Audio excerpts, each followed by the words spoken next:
Я не в силах промолчать. Совершать грехи так просто, но не просто искупать.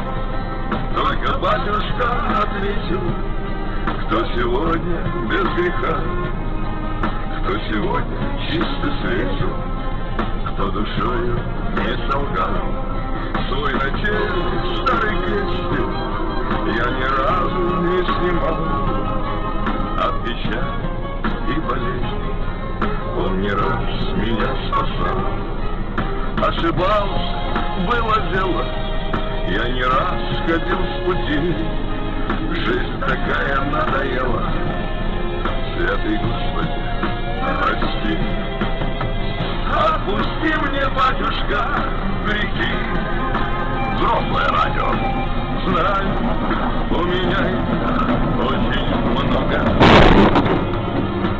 Выслушай, прошу, и помоги.